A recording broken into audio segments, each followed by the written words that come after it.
A graça e a paz do Senhor. Estamos em mais um dos temas da campanha Eu Orei, Deus Ouviu. E hoje nós vamos falar sobre Abigail. Abigail orou e estabeleceu a paz. E aí, olhando para os nossos dias, os dias de hoje, nós podemos perceber que há a falta de paz em muitos aspectos.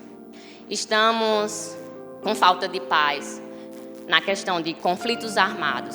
Estamos com falta de paz na política. Estamos com falta de paz pela instabilidade econômica. Estamos com falta de paz até nas mudanças climáticas. E quem acompanha o caderno esportivo, jornais, se deparou esse mês com a falta de paz no cenário esportivo.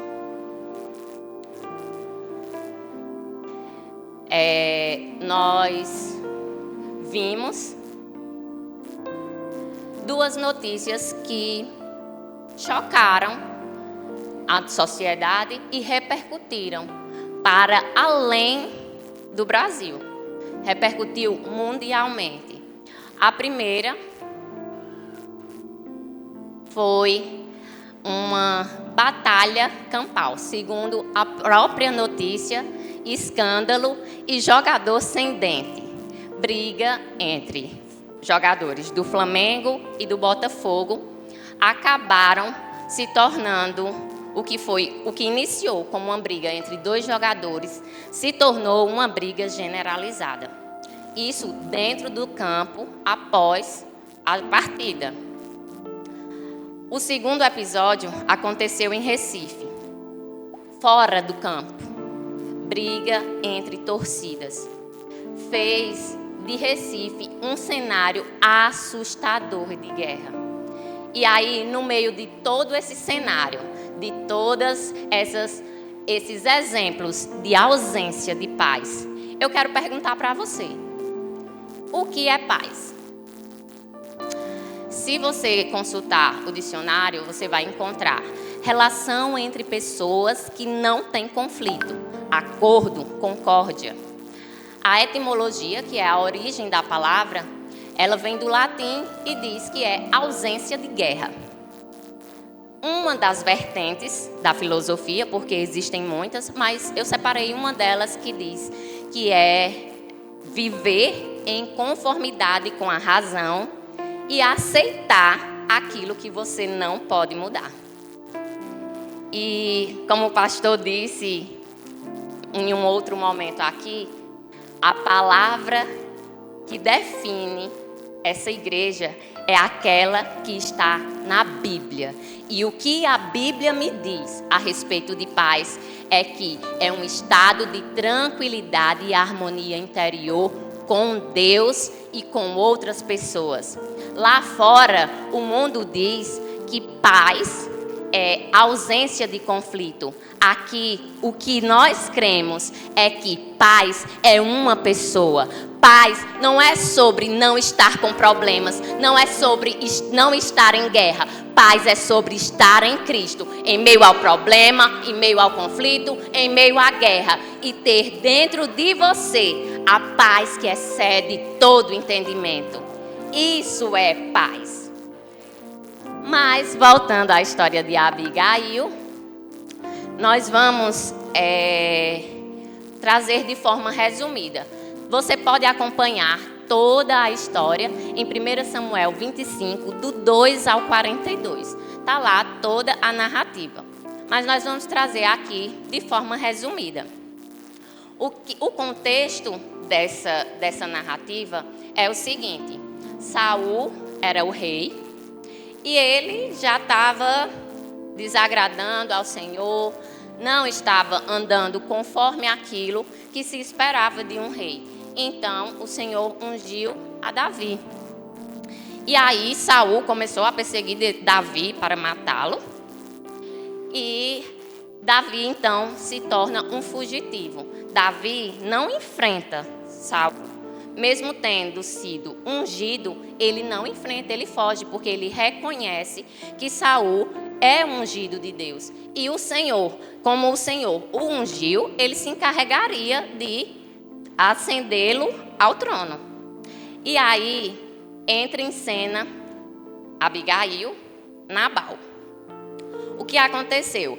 Nesse processo, como fugitivo, Davi encontra com os pastores de ovelha de Nabal. Nabal era um cara muito rico, muito rico, com muitos bens. E aí ele estava num lugar e os pastores dele é quem conduziam as ovelhas dele. E Davi estava com muitos guerreiros, cerca de 600 homens. Agora imagine 600 homens com fome, porque era assim que eles se encontravam. 600 homens famintos. Só que eles protegem o rebanho. Eles cuidam para que ninguém roube o rebanho de Nabal. Quando chega o tempo da tosquia das ovelhas é o tempo em que retira a lã e se consegue recursos com a tosquia das ovelhas, certo? E lá naquela época, essa época de tosquia de ovelhas era tipo a nossa época natalina, que fica todo mundo muito generoso, o espírito natalino, a família não briga, glória a Deus, fica todo mundo em paz, aquele momento de confraternização. Isso era o que acontecia na época da tosquia de ovelhas. Era uma época em que as pessoas naturalmente ficavam generosas. E aí, pensando nisso, Davi envia 10 homens, 10 mensageiros, para chegar lá em Nabal e pedir que ele oferecesse, que ele servisse um pouco de comida a ele e os seus homens. Porque nessa festividade ele fazia um banquete para os seus pastores, para os seus servos, para os seus tosqueadores. Beleza, até aí tudo bem. Mas aí o nome Nabal significa tolo. E era exatamente o que Nabal era. Nabal não só diz que não sabe quem é Davi, como ele usa uma expressão que aqui a gente usaria, tipo, eu não sei nem de onde vem, nem para onde vai, não vou dar comida a ninguém, não. E aí, voltam os 10 mensageiros com essa notícia para Davi. Eu não sei vocês, mas eu, com fome, eu não sou uma boa pessoa. Com fome, eu fico muito irritada. Me irrito muito fácil. E pelo visto, Davi não foi diferente. Quando chegou até ele a notícia que não só foi-lhe negado a comida, mas ele também foi humilhado. Ele foi, descredibilizado, foi ignorado, como se ele não fosse nada. Sendo que os mensageiros disseram para ele: olha, Nabal, quando as tuas ovelhas estavam lá, a gente cuidou. Você pode perguntar aos seus funcionários. Eles vão dizer para você que nós protegemos as suas ovelhas, não deixamos que nada acontecesse com elas. Nabal não deu a mínima. E aí, isso trouxe toda a ira, acendeu a ira de Davi. E aí entra em cena Abigail. Um dos servos escuta os insultos do marido e vai contar para ela. E aí, Abigail começa a me ensinar muitas coisas. A primeira, ela escutou o servo e ela não foi lá reclamar com o marido. Porque muitas vezes, quando a gente vê uma atitude errada, a gente não consegue ficar calado, né? A gente vai lá e reclama. E Abigail não foi. Abigail fez o oposto. Ela se calou com relação ao seu marido, mas ela agiu. Ela preparou tudo o que tinha de mais excelente. Ela preparou pães, ela preparou cordeiros cozidos, bolos, vinho, montou os seus jumentos com todas essas comidas e foi para o olho do furacão. Ela foi atrás de Davi, mesmo sabendo que estava correndo risco de morte. Ela foi lá. E aí ela mostra quão corajosa ela era. Ela vai e diz: vão à frente e eu vou atrás. E aí, quando ela se encontra com Davi, ela expressa toda a sua humildade e se prostra aos pés de Davi. Quando ela se prostra aos pés de Davi, ela me surpreende com mais uma coisa. Ela diz: meu Senhor, não leve em consideração o que meu marido disse. O meu marido é como o seu próprio nome já diz, é um tolo. Mas a culpa foi minha. E aí, quando a culpa é nossa, a gente quer botar nos outros. Agora imagine a culpa não sendo sua e você indo lá assumir uma culpa que não é sua para evitar uma tragédia. Porque naquele tempo, a tropa de Davi que chegasse lá ia matar homens. Não indicava necessariamente que ela morreria. Talvez sim, talvez não. Mas ela foi ali com coragem, com humildade e fazendo algo que a gente deixou de fazer desde o Éden. Porque no Éden, após a queda, quando o Senhor questiona o homem, ele diz: foi a mulher que o Senhor me deu. Quando questiona a mulher, foi a serpente. Porque desde o Éden, nós desenvolvemos o hábito de botar a culpa no outro, de justificar os nossos erros, quando, na verdade, o que o Senhor sempre esperou foi um reconhecimento e um pedido de perdão. E aí vem uma outra etapa dessa narrativa. Quando ela diz e ela pede que aceite esse presente, que ele não haja impulsivamente, derramando o sangue humano, derramando o sangue com as próprias mãos, fazendo justiça com as próprias mãos, porque ele foi ungido rei e o Senhor, ela fala em nome do Senhor. Porque o Senhor vai lhe conceder um reinado longevo.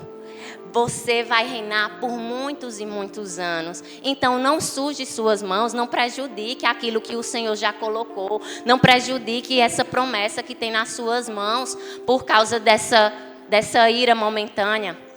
E aquilo faz com que Davi reconheça, se acalme, porque a palavra diz que a palavra branda acalma o furor. E é isso mesmo que nós vemos nessa narrativa. Ele se acalma e diz: vá em paz, recebe, aceita o presente, enche o bucho, fica todo mundo feliz.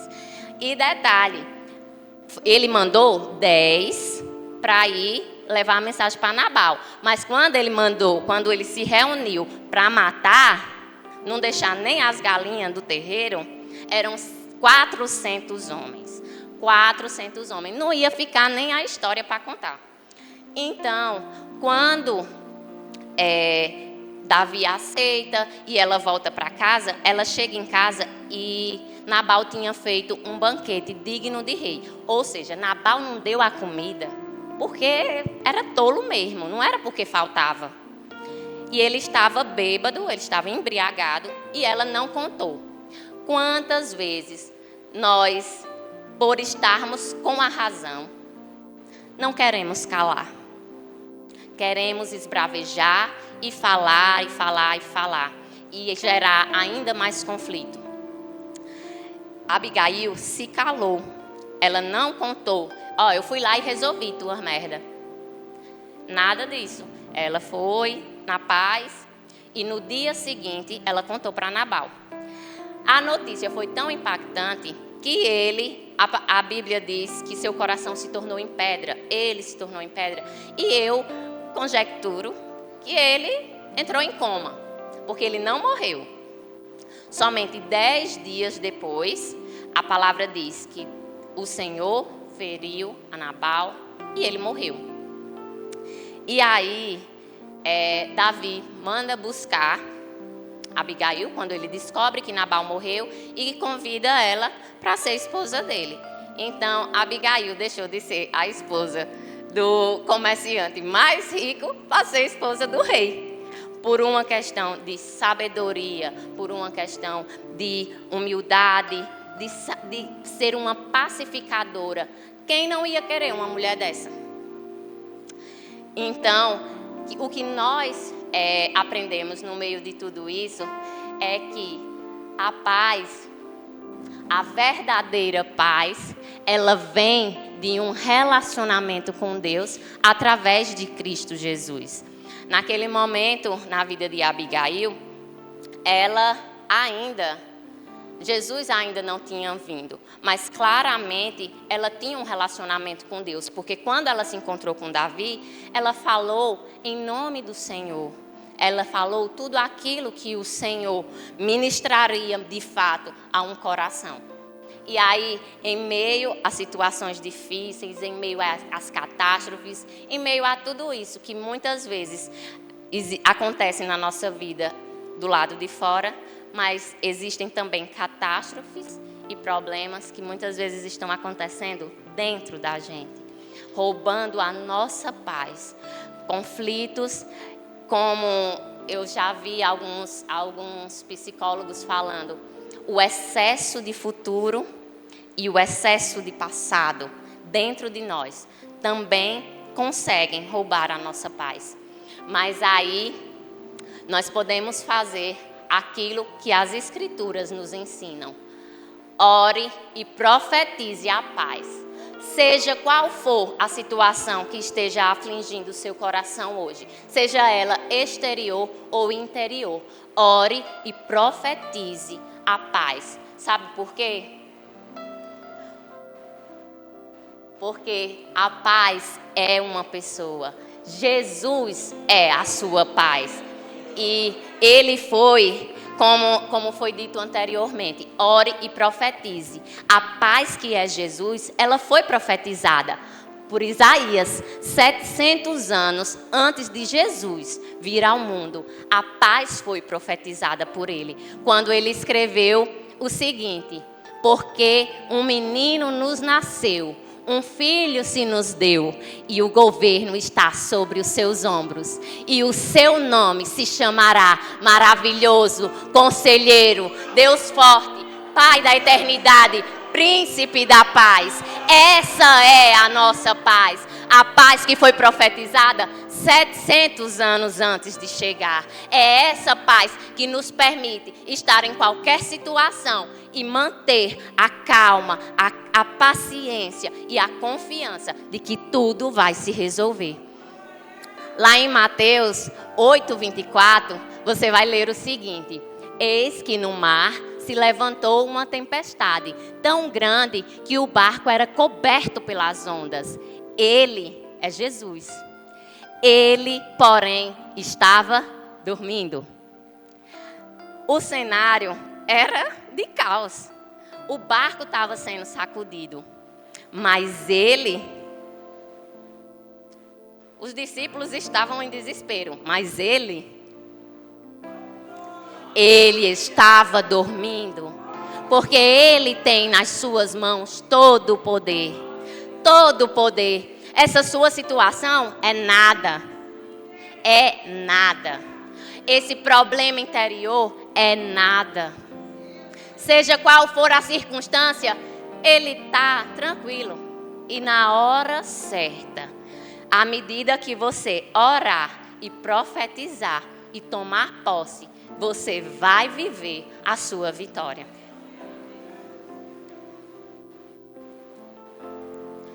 Lá fora, como eu já disse, o padrão de paz é a ausência de problema. Aqui não, né? Aqui é uma pessoa. E aí, o segundo ponto que nós vamos trazer hoje é: o reino de Deus produz paz. O reino aqui não se refere, uma das vertentes, dos significados é governo. E aí eu leio novamente. O governo de Deus produz paz. Romanos 14, 17 vai dizer: porque o reino de Deus não é comida nem bebida, mas justiça, paz e alegria no Espírito. Muitos novos convertidos, conversando comigo, eles dizem: eu quero saber o que pode e o que não pode. Eu quero logo saber o que pode e o que não pode. E é entendível, é muito entendível que você queira saber o que a conduta da nossa igreja. E aqui o cenário era exatamente esse. Os irmãos estavam discutindo que comida podia, que comida não podia. O que era pecado, o que não era. E aí o que Paulo diz é que o reino de Deus não é comida ou bebida. Não é o que entra, é o que sai. E aí, a melhor analogia que se pode fazer quanto a isso é quando você começa a namorar com alguém. Você não começou a namorar com uma pessoa porque você quer ser fiel, porque você não quer paquerar outras pessoas. Você não começou a namorar com aquela pessoa porque agora você tem que ir para a casa dela todo dia. Você não começou a namorar por causa das regras que o namoro impõe, mas você vai cumprir as regras. As regras são necessárias num relacionamento, mas você começa a namorar alguém porque você desenvolveu um sentimento por ela. Com o Senhor é igual. É importante a doutrina, é importante que você saiba o que agrada ao Senhor, o que não agrada, porque não é isso que a gente quer saber num relacionamento, mas tenha a paciência e a primazia de estabelecer como base desse relacionamento com o Pai o amor.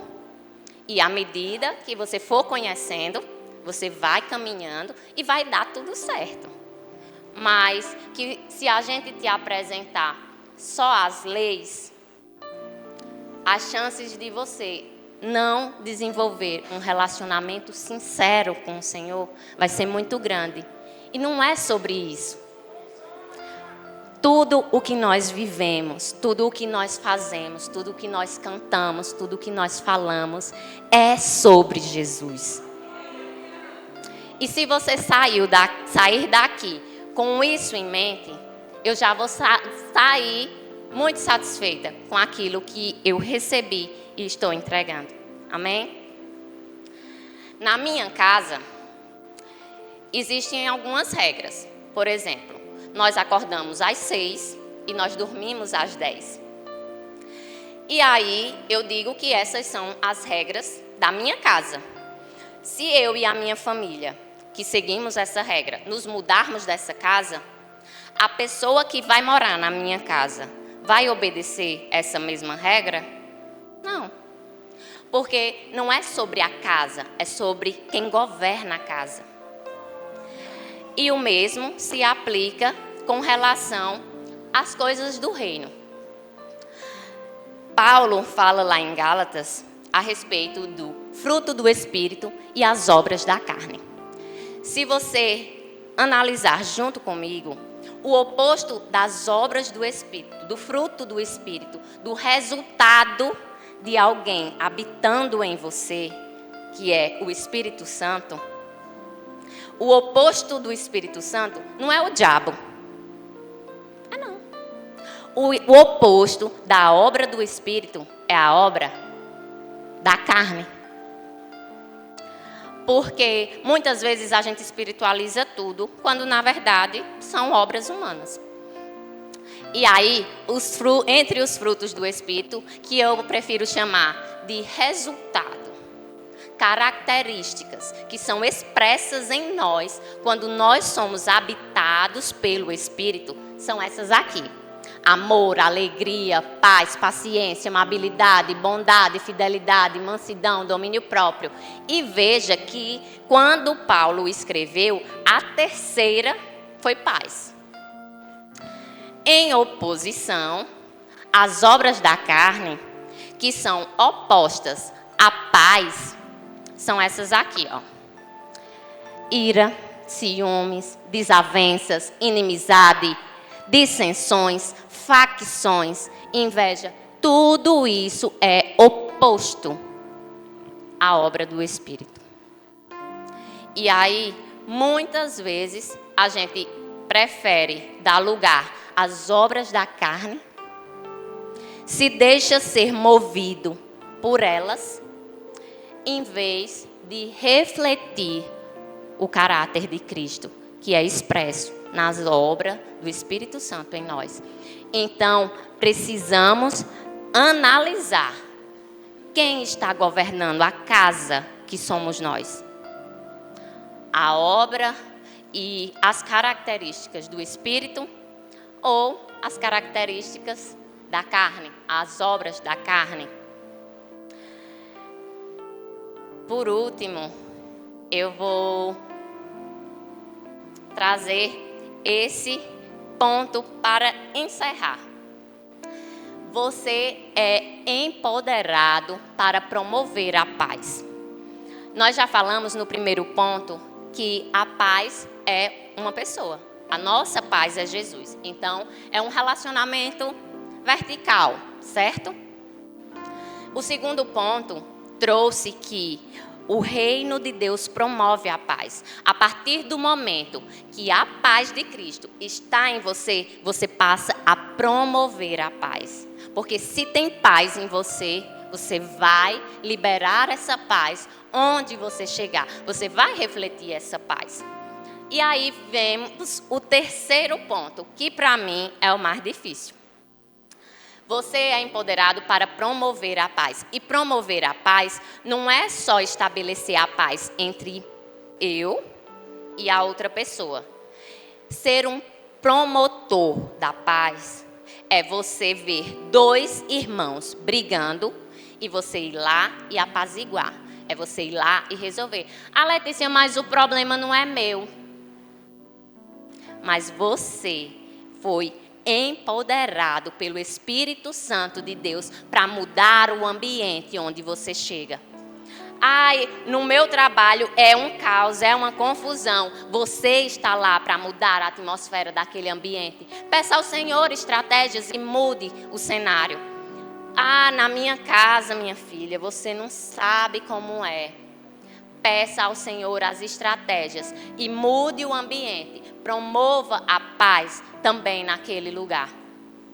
Calvino, antes de Calvino, eu vou trazer Mateus 5:9, onde ele diz: bem-aventurados os pacificadores, porque eles serão chamados filhos de Deus. Se você se dispor a ser um pacificador, a garantia é essa. Filho de Deus. Não é intrometido, não. É filho de Deus.